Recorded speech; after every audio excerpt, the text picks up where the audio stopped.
What is going on, everybody? This is your boy JPTHEGLOVE74 back with another video. Today we're going to check out another Wrestling Gifs video. This time a look back at WWE SmackDown vs. Raw 2008. Now some people thinking this is the weakest one in the series. Some people say it's not a bad game. Some say it's a downgrade from SVR 07. Now I don't think it's a bad game. I think it's a solid little game. It's a solid game. I enjoyed posting when I was a little kid. There was some little stuff that I just did not get. There was some parts in the game where I was like, okay, like for example the 24/7 mode, it was so bad it was so bad. Like there was still in that mode I just did not get. And also the gameplay was pretty solid. It was kind of downgrade as well. But for me when I was a little kid, I personally enjoyed it. But we're gonna check out this video by WrestlinGifs. We're gonna check out, see if it was a downgrade from the previous year. But if this is your first time, this is JPTHEGLOVE74. Be sure to follow me on Facebook, Instagram, and TikTok, and also subscribe to my channel for more wrestling content. Without further ado, let's get into this.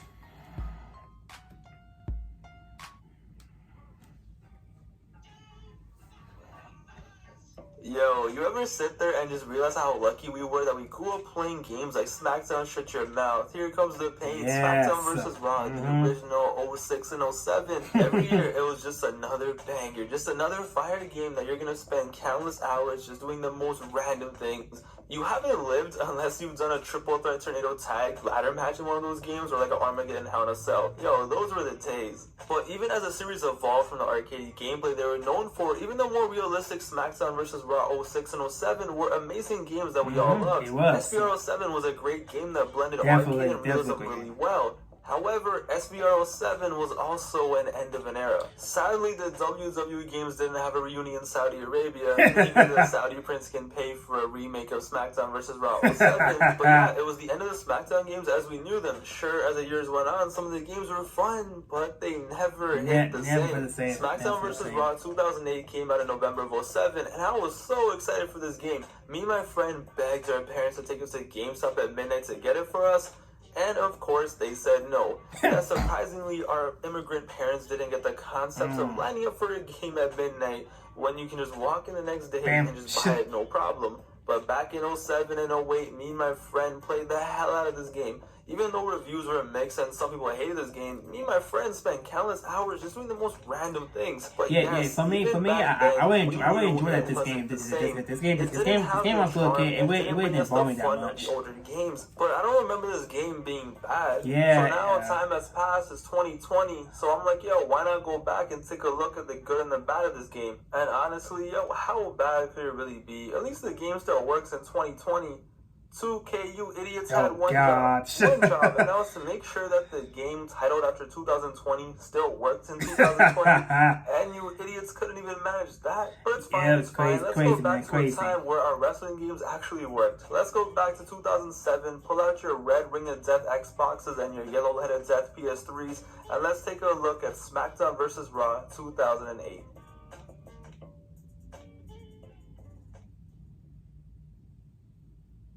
First things first, rest in peace, Uncle Phil. Okay, wrong thing. Anyway, first things first, honestly, shout out to the soundtrack. To me, growing up, the soundtrack was pretty good. It was pretty good. 07, and I kind of forgot about 08. But yo, when I started this game up again, then nostalgia just hit me. Like, I was just like, whoa, so many classic songs from this game that I forgot about, but are so nostalgic to me. All I had to do was hear the first few seconds of each song, and it just brought me back to a much simpler time. Amen. And shout out to the song, You Couldn't Beat Me If You Wanted To. If you know, you know. When it comes to match types, just like last year, it has everything that you wanted to play, but the main story here was the newly introduced ECW Extreme Rules match. When I tell you that out of the 4 years of WWE ECW, that one of the best things to come out of that whole debacle was a match type in a video game, I'm not even joking. This match type was awesome. So you have the match types, but how was the roster? Yeah, well, the roster roster honestly was is hot and cold on some Katy Perry vibes. SmackDown vs. Raw 2007 had a roster of 67 wrestlers. 1 year later, here we are, and it got downsized to 53. The issue is, most of the things were out of their hands. Kurt Angle left for TNA, the Benoit tragedy happened, and while they were taking out Benoit, they probably took out RVD because he also left the company. But the thing is, in 2007, the mid-card was just weak. So you had all the big stars in this game, but the mid-card was lacking. Yeah, but you it was couldn't really really blame them because the actual product on TV didn't have the best mid-card. But regardless, the big stars were still there. Edge, Orton, Cena, Batista, Undertaker, but honestly, none of that mattered because I was just happy that we finally got Jeff Hardy back in a WWE game officially. Yes. You guys don't understand how tired I was of playing with my ugly-ass created Jeff Hardy wrestling in 06 and 07. For the first time since 2002, Jeff Hardy was officially back, and he looked amazing. Yeah, Jeff Hardy looked really good. And that was really enough for me to want to buy this game. The roster deadass could have just been Jeff Hardy and like 50 Kenny Dextras. Yeah, I remember him. And I would have been satisfied. Back in 2007 when I first got the game, Jeff Hardy was the first wrestler I selected to play with. And now in 2020, of course, the wrestler I chose to play with first was none other than Jeff Hardy. But yeah, DX is in the game, and we also got the debut of CM Punk. We got some ECW legends like Sandman and Sabu and Tommy Dreamer. It wasn't the deepest roster, but the stars were there, and we got some cool debuts and returns. What does annoy me, though, is a cutback on legends. It went from 16 legends to 9 legends. That's true. The thing is, the WWE mid-card is rough right now, so why not add more legends to beef it up? Nah, that makes too much sense. Let's take out the legends and make Eddie Guerrero a PSP exclusive? Wait, what? It's funny because Eddie Guerrero was a PSP exclusive, and then they also made an exclusive for Nintendo DS, and you're like, oh, they probably did another legend. I wonder who it could be. It was Hardcore Holly. So this was back when pay-per-views had unique arenas, and they all looked great. But what always made me sad about this game was, in January of 2008, the WWE changed their Raw and SmackDown sets to the HD sets. So by January 2008, this game felt so outdated already. I used to only play in the Cyber Sunday stage because it resembled the HD stages the best. Yes, kiddies, before creating an arena, we had to use our dumbass imaginations. I remember hard times, man. Hard times. I need my SmackDown game, the entrants were great as usual. Jeff Hardy dancing like a weirdo, Undertaker doing a 30-minute entrance. Well, let's be real. Sandman's entrance was the best. The Sandman entrance was really good. I really enjoyed that. What I missed so much from the PS3 and Xbox 360 wrestling games was the ability to use MP3 files that are on your console as theme songs for the wrestlers. So if you wanted Sandman to come out to enter Sandman, honestly, just have that .mp3 file ready on your console. But for real though, Sandman was legit the MVP of SmackDown vs. Raw in 2008. I'll explain in a bit. As soon as you start a match, right away you'll notice, yeah, this series has changed. The gameplay is much slower, but don't worry, not 2K15 slow. However, the difference between SVR 06 to 07 to 08 is pretty drastic. The gameplay is good and it's polished and was a good step into making the game feel more realistic, which was their goal. Do I prefer the old arcadey version? Me too. But like I said, this was a new era, so I don't want to keep comparing this to the older WWE games. Just like 07, the gameplay is still balanced enough that you can still wild out and do crazy stuff without it feeling like a simulation. At the end of the day, it still felt like a video game, and that's all I ever wanted from video games. So now each wrestler has 2 styles, one primary and one secondary. The styles add additional moves and abilities to a wrestler's default moveset. The primary style also offers an additional ability when the player charges up their momentum bar. What was annoying to me was you couldn't store finishers anymore. So if you got your finisher, you had a few seconds to hit that shit. I think I do remember that. You could press L2, R2, but that would destroy your ability, not your finisher. But regardless, I gotta give them credit for having a decent amount of styles. They had 8 fighting styles. So Powerhouse was the OP Superman God mode style. I'll be honest, y'all. I hardly ever used the ability. I hardly ever used it. I just went all out. They legit went Super Saiyan mode. Once they got Rampage mode, their grapple moves could not be reversed or blocked. Sounds OP? Yeah, but honestly, it was cool because it was different. The technical style lets you reverse all moves when your body has no damage, and you can also dive outside. And then once you get your ability, your wrestler reverses everything automatically for a limited amount of time. Showman is pretty simple. If you taunt, you get your momentum faster. You can steal your opponent's finisher or steal your opponent's taunts. That's fine. brawlers can basically ground and pound like it's the UFC. Like, yo, this shit was so satisfying. Every time I remember that. I made sure to just ground and pound like I remember that. I remember. Jackson or something. So yeah, when a wrestler's on the ground, you just go beside them, press X, and you can just control left, right with the right sticks and just ground and pound. Their special ability, Wreck Shop, allowed them to just keep punching you and you couldn't reverse it, and then when you tried punching them, it would automatically reverse everything. So basically, they were unhittable and they were also unblockable. High flyers were the high flyers, so they can do springboard attacks, but the best part was they can roll around like they're Max Payne and just dodge everything. I forgot that this was a thing, and I chose Jeff Hardy, and I pressed the L2 button, and my guy was literally rolling around like he was dodging bullets. It was OP. I really felt like I was cheating. They can also possum pin, but if you're choosing this wrestler, honestly, you're just going to spam the L2 button and you're going to do a bunch of springboards. Submission wrestlers are good at submissions, apparently. Dirty wrestlers like Edge and Randy Orton can perform dirty moves, which boost their momentum faster. They can remove the turnbuckle covers, and they can also use weapons to build momentum. But the coolest thing was, though, is that they can use the referee as a shield to push the referee into you and knock you both down. This was pretty great. I wish this was still in the games today. Little things like this made the game fun and it felt more authentic. Like, I could see Randy Orton and Edge doing this in real life, so when I did in the game, it made sense. Because Rey Mysterio can't do this. Rey Mysterio can't throw the ref in the game, but having like dirty wrestlers do it, it made sense. Hardcore wrestlers are my favorites to play with in this game, but honestly, they should just rename it from hardcore wrestlers to crackheads. Because, yo, these guys go insane. I told you, Simon was the MVP, and he just wilds out. So first, you get extra momentum for using weapons, which is common, it's fine. But then they can start grappling with weapons. Okay, that makes sense. But the best part is if you start bleeding and you're a hardcore wrestler, you get full momentum. But no, it gets better. Then their special ability is they can grab a chair and they can start hitting themselves with the chair and make them bleed on purpose. I do remember that. I do remember they doing that. Does it also cause critical head damage?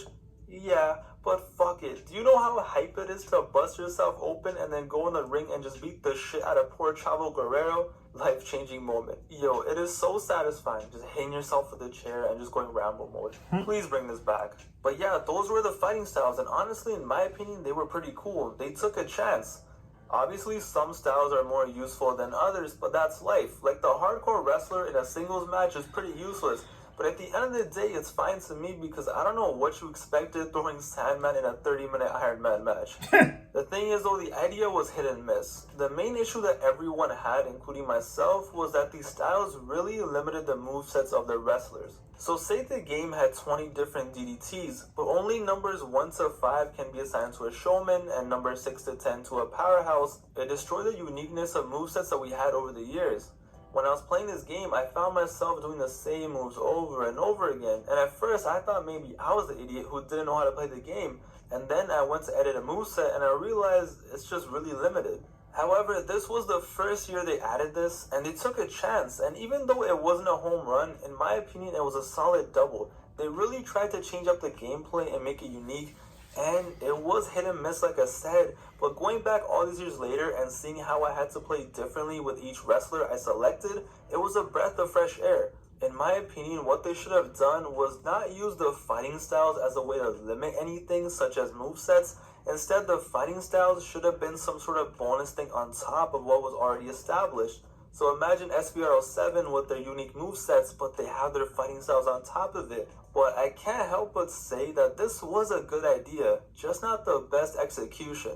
So let's talk about the new Extreme Rules match. This match was probably my most played match back in the day. Normally in SmackDown vs. Raw games, I was always a Hell in a Cell or a TLC type of guy. But this year, it was straight Extreme Rules matches. The Extreme was so this match is responsible for a lot of things we still see to this day in WWE games. So the Extreme Rules match was a hardcore match with just tons of more interaction. Firstly, this game introduced the wheel selection of weapons. This was an amazing addition. See, now we're used to it. You go under the ring, choose whatever weapon you want. But yo, back in my day, we had it memorized. We knew that if you were on the left side of the ring or the right side of the ring, what weapon you were going to get where. But when this came, it changed the entire game. Now you could actually choose what weapon you wanted. We were mind blown. chairs, guitars, ladders, tables. Yes, we could finally use ladders and tables in matches that aren't TLC ladder or tables. One small step for man, one giant leap for mankind. But what was cool is what you could do with the weapons. Like, say you're a hardcore wrestler and you get 2 chairs, you can hit the concerto. You want to fuck around and light a barbed wire 2x4. Yes. Let's do it. This was also the first game to allow you to set a table on fire. Yes, I remember those days. They were so much fun. There. You can go there, use some trash cans, 2x4, Singapore canes. And there's just so many cool interactions. Like you put a ladder, you put on top of your head, you press the R3 button, and you can use a ladder as a helicopter and just clap everyone around you. When you're in the crowd area, you can take a drink from the crowd, spit it in your opponent's face, and hit him with it. This is the interaction that I need in wrestling games. The gameplay was fine, but the interaction is really what took it to the next level. It felt like everything was alive, and you could literally do whatever you wanted. The Extreme Rules match was such a breath of fresh air. It was. Like, I went back to play this, and I forgot a lot of the things that you could do because they were taken out of future games. But in here, you can wow it out as much as you like and do a lot of crazy stuff.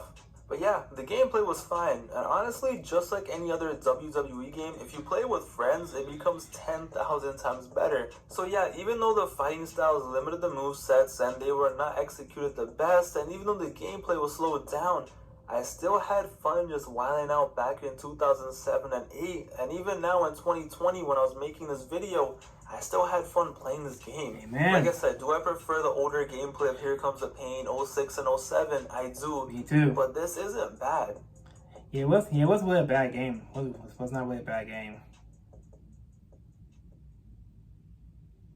SmackDown vs. Raw 2008 replaced season mode with 24/7 mode. This is not good. This is the best idea ever. Like, wow, now we have a story mode which is 24/7, so you can control your wrestler on their off days, train, do appearances, and basically control everything. And then you play it, and you realize that it's horrible. It's hard to have a good story mode when half of the time you don't even know what the hell is going on. One week John Cena hates you. The next week he's your best friend. The storylines are so uninteresting and so all over the place. I feel like a little kid wrote this. You know what's crazy? Main Event Games is a YouTube channel that uploaded a bunch of videos of all the cutscenes from old SmackDown games, so 06 and 07. So the 2007 video was 90 minutes of pure cutscenes from both the Raw and SmackDown season mode.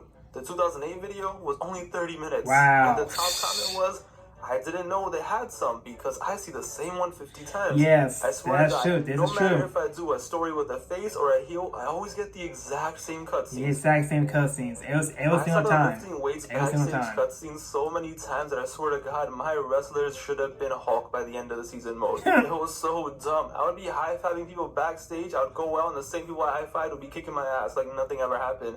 And I swear to God, it was cool at first, but if I see that cutscene of me walking backstage, I remember that. I'm gonna break my TV. I remember but literally, the only 3 cutscenes I remember from my playthroughs are lifting weights, high-fiving people in the back, and walking in a Divas just 50 times non-stop, the same thing over and over again. Cutscenes. Which as a kid, I don't know if I was just a dumbass, but I never noticed this or cared because I guess I was a kid and I was just happy to make Jeff Hardy WWE champion for 3 years. But now when I tried playing this, it's literally the same thing over and over again. Same what stuff. Hurts is the classic 06 and 07 season mode charm is still kind of there. Yeah, so when the game actually gives you a new and fresh cutscene, sometimes there is some funny and cool stuff going on. I was playing and I finally got a new cutscene, and JBL casually dropped a line and called the ECW wrestlers Bingo Hall refugees, and I died laughing. Body splash. Now in Anaconda Vice, we've let a bunch of Bingo Hall refugees make us look like idiots. But then it just went back to meaningless matches and my guy lifting weights backstage. Come on, man. Some people say that the career mode was a mess because they had to take out all the Benoit mentions. But yo, was Benoit really going to be used that much? The season mode could have been so much better. And what sucks is you can only use certain wrestlers.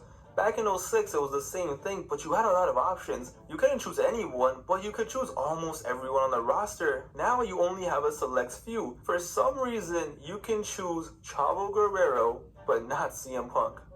What? And man, you can't even let the MVP of the game, Sandman, wild out of season mode. What's the point of playing? I can't. But even bigger names like Bobby Lashley, you can't use them in season mode. The season mode has some cool things like the training and the off day and your health actually mattered.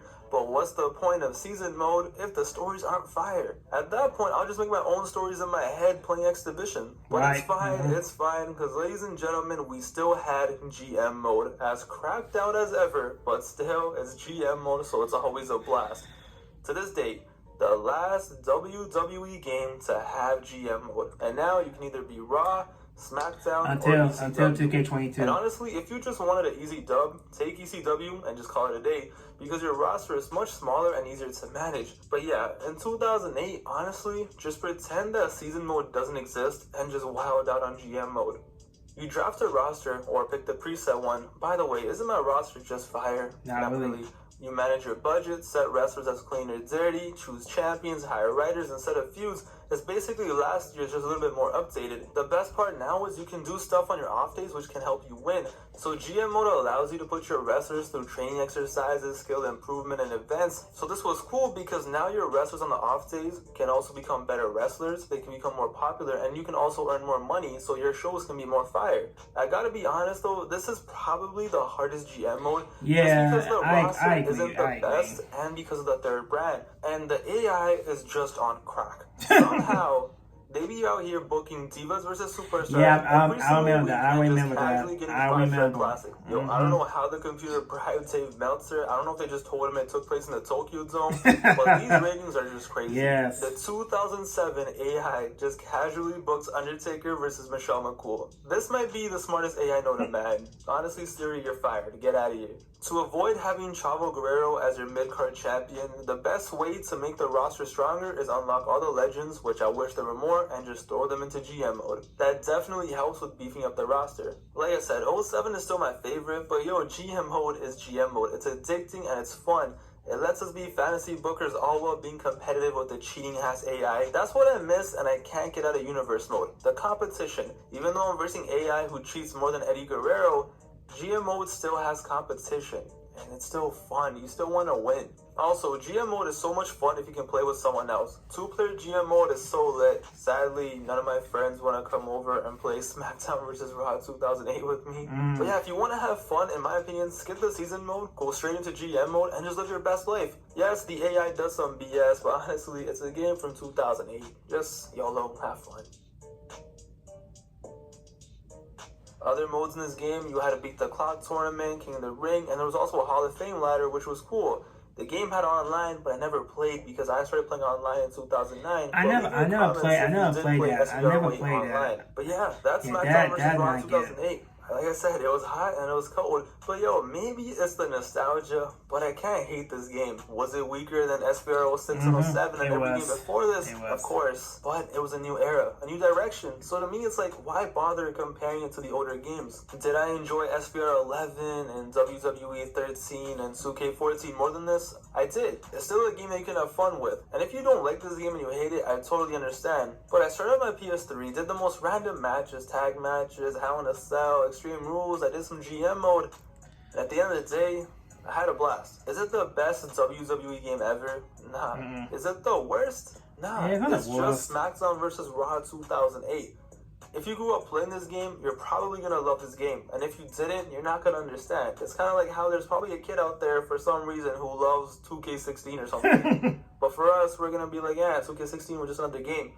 But if you grew up during this time, you kind of have an attachment to it, even though you know it's not the best game. So yeah, that's SVR08. Let me know your thoughts below. What do you think of this game? Any memories? If you had fun, if you hated it, whatever.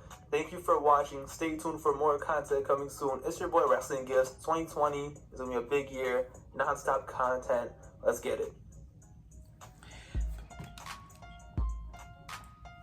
But yeah, like WrestlinGifs says, it wasn't really a bad game. It was pretty much a downgrade from SPR 2007 and the other previous games. But for me, I personally enjoyed it when I was a little kid. You know, I really didn't mind it. I was just a kid. I really just didn't get it. Now I will admit the 24/7 mode was really confusing for me. I really did not get it. Like I saw the same exact storylines 24/7. Like I'm seeing that every single time, every single cutscenes. You get the same ones over and over again, and no fresh cutscenes. and he's doing like matches, and that's about it. Like there was really nothing fun about 24/7 mode. Now the gameplay was both good and bad for me. You know, it still had the same controls.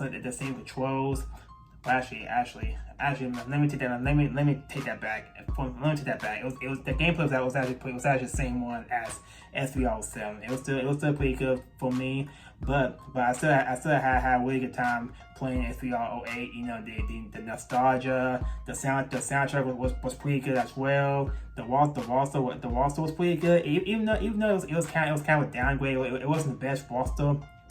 And also the mid call around that time was lacking, but it was still a pretty solid roster. I enjoyed it, and so I still had a blast playing SVR. Playing SVR 08. So was it good? Yes.